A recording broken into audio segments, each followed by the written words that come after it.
membaca surat Ayatul Hibd ini. Jadi nanti sekaligus sampai baca ketika mau dagang atau mau buka rumah atau buka apapun, baca ayat ini insyaallah.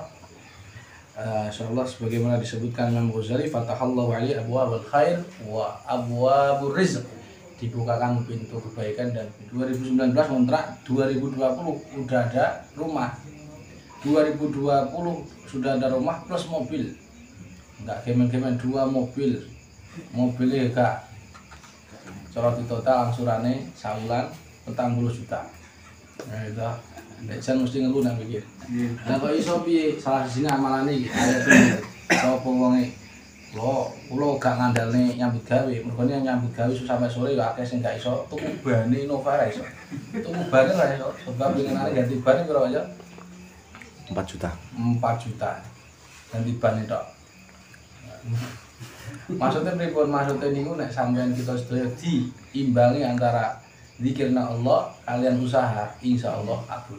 Amin. Salah sijine membaca surat Ayatul Hibd ini. Jadi nanti sekaligus sampean baca ketika mau dagang atau mau buka rumah atau buka apapun, baca ayat ini insyaallah.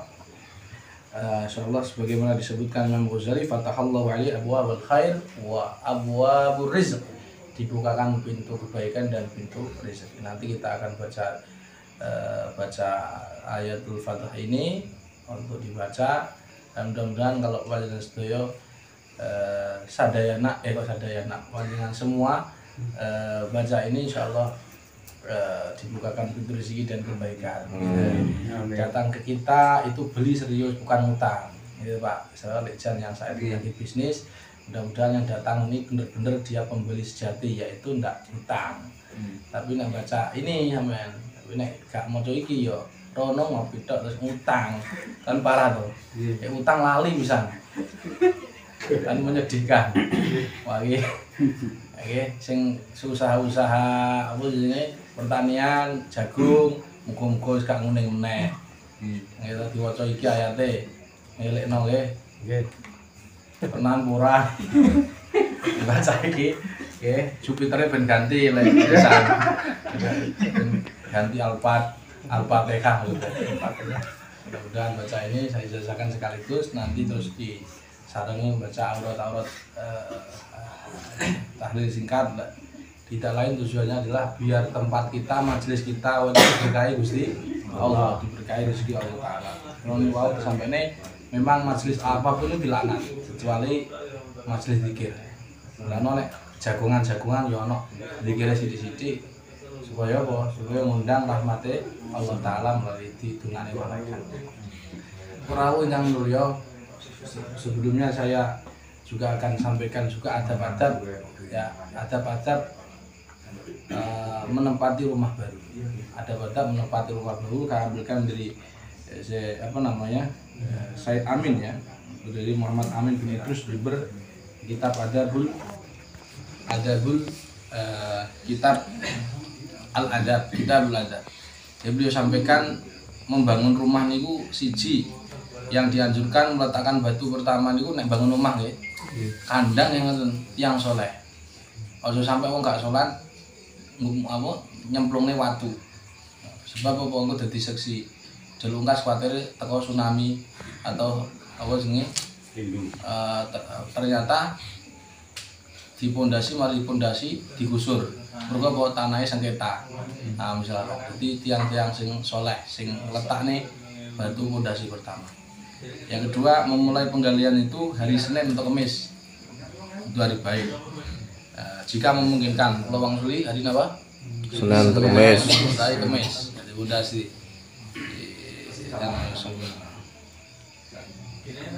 Tapi semua itu baik ya. Semua itu baik. Hari apapun baik. Cuma di sini dianjurkan Senin sama Kamis, itulah lebih baik. Kemudian ketika membaca pondasi itu membaca Yasin 40 kali di setiap rukun pondasi. Yang nomor 4 yaitu tidak menghadap WC itu ke arah kiblat. Jadi seperti sebagaimana di pondok itu kan WC-nya tidak ada di yang menghadap kiblat. Memang desainnya seperti itu. Adab-adabnya seperti itu. walaupun toh seandainya menghadap kiblat pun itu tidak masalah, karena ada apa namanya, ada tembok. Tetapi sing luwih apik tidak menghadap ke tembok. Setelah kata adab-adabe kula sing simpulaken mawon sing sithik wae. Jadi pun adab selanjutnya masih banyak, intinya diwacane apa diwaosne nang iso salat sunahnya nang jero omah. Jadi salat sunahnya di dalam rumah, kalau salat wajibnya di mana? Di masjid. Kalau salat sunahnya di rumah. Insyaallah dengan seperti itu apa namanya? Berkah rumah. La taj'alu buyutakum maqabir. Jangan kau jadikan rumah kalian itu kuburan. Selanjutnya nek wis bangun omahe pepek banget kayak mau surat Al-Baqarah. Jadi kalau surat Al-Baqarah krono Kanjeng Nabi, fa inna syaitan yafiru minal baitil ladzi tuqra'u fil Baqarah. Setan itu kabur, mayu, gak usah ditempeli azimat sihir lapak dan lain sebagainya, itu tidak usah. Cukup dibacakan Al-Baqarah. Itu anjuran dari Nabi. Jadi selain sholat sunnah, terus anjuran dipun dibacakan surat Al-Baqarah. Kemudian yang selanjutnya bersedekah ketika pembangunan itu bersedekah. Selesai kita membangun, sedekah. Nah seperti ini bagian dari sedekah. Ya, bagian dari sedekah. Ya selamatan, kalau orang Jawa bilang selamatan. Kemudian selanjutnya diwaos ayat ini berturut-turut secara 3 hari. Jadi nanti Pak Iman saya sarankan baca ini berturut-turut, insya Allah kalau ini dibaca berturut-turut dihindarkan dari gangguan gaib dan juga rumahnya dipenuhi keberkahan. Doanya Bismillahirrahmanirrahim. Al-Fatihah kan? Al-Fatihah. Setelah Al-Fatihah baca fa idza stawaita anta wa man ma'aka 'alal fulki fa qul alhamdulillahilladzi najjana minal qaumidh dhalimin wa qur rabbi anzilni munzalan mubaraka wa anta khairul munzalin. Kemudian didoai, nanti kita akan tulis Allahumma ya man falakal bahra li Musa ibnu Ibran wa najjal Yunus bin batnil hut wa sakhkhara al-fulka liman syaa antal alim bi'adadi qadril bihar wa darratil rimal wa khaliqul asnafil ajaibil makhluqat as'alukal kifayah ya kafiyan man istaghfar ya mujibah man da'ah ya muqila man rajah antal kafi la kafiya illa anta ikfini syarra ma akhafu ahdar wa am'al manzili hada khairan wa barakah wa salli ala nabiyyina wa rasulika sayyidina Muhammadin wa ala alihi wa sahbihi wasallam. Baca itu 3 hari berturut-turut. Kapan bacanya? Terserah. Kalau bisa ba'dal maghrib insyaallah. Setelah baca doa ini, di gangguan-gangguan, misalnya gangguan gaib, misalkan ada sihir-sihir atau ada setan lewat gak berani masuk, insyaallah. Bismillah. Dan masih banyak lagi, salah satunya adalah kalian baca tulis nasab Nabi. Jadi nasab Nabi itu ditulis di rumah kalian, Muhammadun Abdullah Syaibatu Hashim akhirih, di print, ditulis, dihiasi. Jangan seperti kebiasaan orang sekarang memajang foto keluarga di depan ruang tamu sebagainya. Itu sama sekali tidak dianjurkan. Oleh kebiasaan seperti itu sebenarnya tidak disyariatkan. Jadi tidak kurang tepat lah begitu. Kalau di kamar tidak masalah, tapi kalau di ruang tamu dan sebagainya dipasang foto-foto, kalau bisa foto-foto orang-orang soleh dan juga nasab Nabi. Selain nasab Nabi juga dipasang doa Nabi kepada bangsa jin yang sudah dihafal oleh Pak Sirot di printernya. Dihafalkan di printer, bukan yang dihafal beliau di luar kepala, saking luarnya sampai ke hafal. Di luar kepala itu boleh. Terus yang selanjutnya niat. Jadi niat bangun rumah ini untuk apa? Jadi niat ini yang penting Pak Nur Subaitul Iman, jangan kok sekedar untuk tidur, untuk beranak pinang ya. Jadi niatnya saya rumah biar sendiri, gak sama mertua. Apa tujuannya? Biar bisa beranak pinang misalkan. Oh jangan niat itu niat rendah. Niat bangun rumah itu niat apa? Yang pertama niat dijadikan tempat ibadah keluarganya. Jadi biar nggak seperti budi antara tempat ibadah kandang dan juga apa namanya, kalau dulu di Istana Budi itu kan kita lihat sendiri ada kamar, ada apa itu Gudang. terus gudang, terus pokoknya ruang tamu, ruang plus ruang tamu plus ruang tidur plus Pusaka. Jadi niatnya rumah itu untuk apa? Untuk supaya dijadikan tempat ibadah dan berdiri tentram. Yang kedua, sebagai tempat untuk menerima tamu. Makanya sunnahnya kalau rumah itu 3 kali kamar ya. Kamar untuk tamu, kamar untuk anak, kamar untuk diri sendiri. Yang keempat itu adalah tempat setan. Saya ulangi, yang keempat tak mau setan. Berarti kan di rumah saya itu sebenarnya nggak dipakai, di situ kan kerja gitu. Jadi 3 itu saya bilang 3 itu yang dikasih bantah, karena yang lain yang 4 itu adalah kamar setan. Artinya ketika kita membangun rumah terus lebih dari 4 kamar, 4 kasur yang itu kita telah israf berlebihan, walaupun kita punya duit. Jadi walaupun seandainya saya buat 4 tidak lebih kan bisa, tapi tempat tidur 4. Saya ulangi, untuk apa kata Nabi di Sajaratul Ma'arij di kitab itu kan ada 4 itu untuk tamu, untuk istri, anak, untuk kita. Yang keempat adalah untuk setan. Nah, ini kok 1 ditambah lagi situ. Misalkan untuk imam kalau bertamu biar tidak mengganggu antara aktivitas kita, dimusikan di sana, misalkan di sendiri dan dimuliakan tamu. Itu niat pertama. Yang kedua adalah niat majelis taklim, majelis zikir.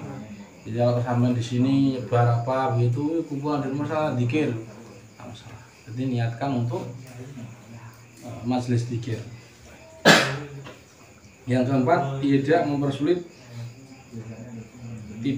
orang lain. Ya, termasuk niat yang bagus adalah niat supaya tidak membebani ibu, bapak, atau mertua. Nah, itu contoh yang bagus. Kenapa? Karena selama biasanya mantu itu gumbul dengan apa namanya, mantu itu gumbul dengan mertua atau anak gumbul dengan orang tua, dari sangat dia menikah, itu dia tidak akan dewasa. Setiap hari dia akan mengadu kepada orang tuanya, dan orang tuanya punya kecenderungan membela anaknya. Maka dari itu kalau pengen gede, cadang tunasnya pisang itu pasti dia pisah dari orang tua. Itu jadi maklum kenapa apa namanya, Ijan ini anaknya dipisah. Karena ya untuk mendewasakan gitu. Jadi untuk disuruh anaknya ngontrak. Bahkan saya kesini ya mau tidak mau ya menyendiri, mandiri, sehingga kita tidak membebani siapa, orang tua atau mertua. Si jeneng ngono nek omahe karo wong mertua ki padha tak keni bocoran budi lho imam. Nek omahe kok kamu karo mertua padha, nek ati mandi junub isin. Iku yang terjadi di Pak Siro itu seperti itu.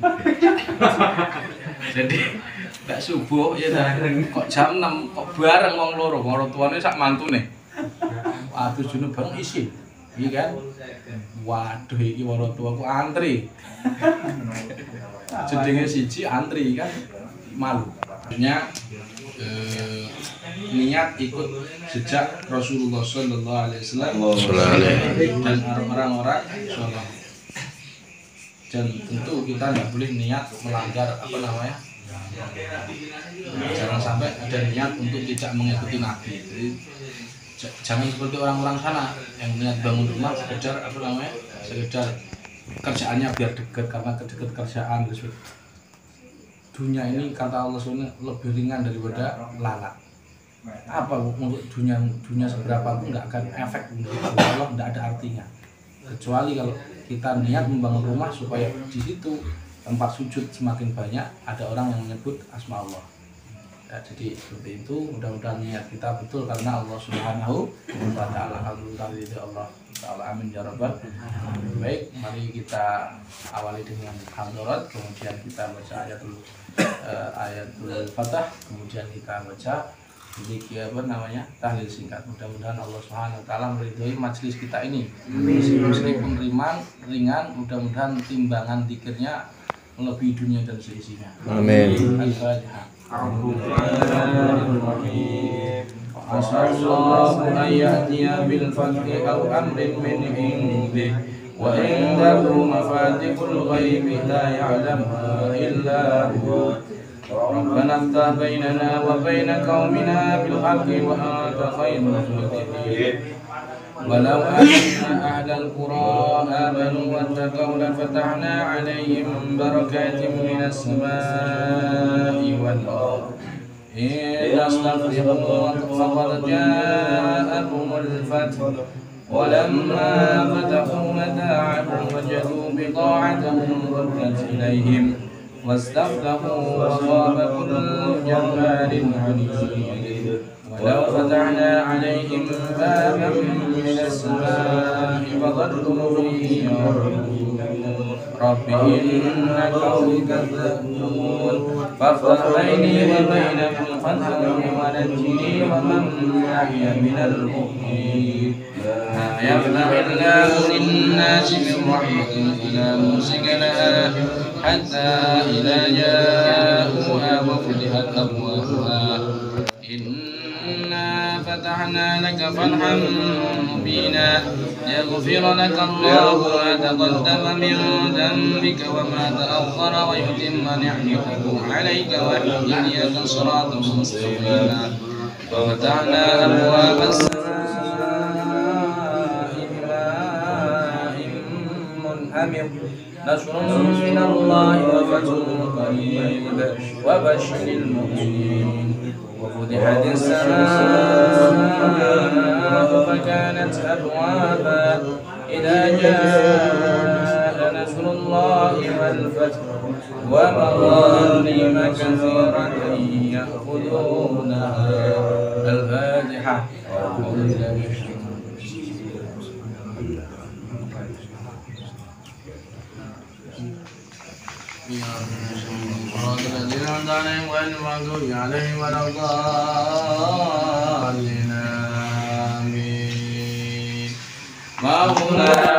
Ya sholli wa sallim daiman abada ala habibika khairil khalqi kullihim huwa habibul ladzi turja syafa'atuhu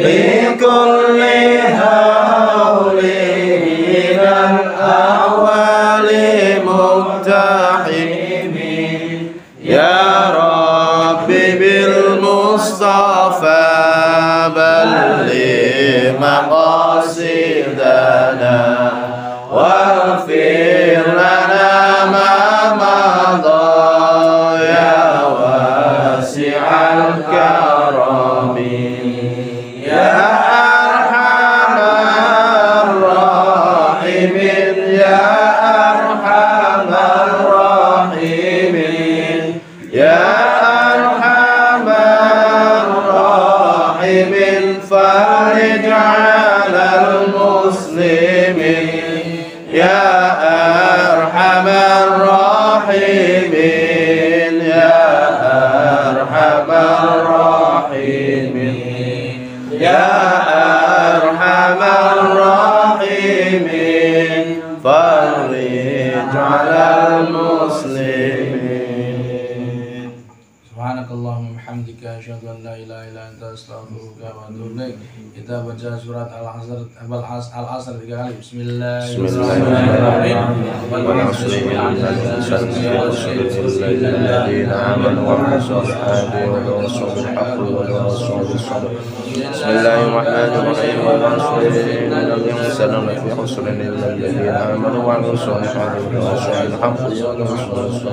Bismillahirrahmanirrahim. الإنسان لفي خسر إلا الذين آمنوا وعملوا الصالحات وتواصوا بالحق وتواصوا بالصبر. سبحانك اللهم وبحمدك أشهد أن لا إله إلا أنت أستغفرك وأتوب إليك. السلام عليكم ورحمة الله وبركاته. وعليكم السلام ورحمة الله وبركاته.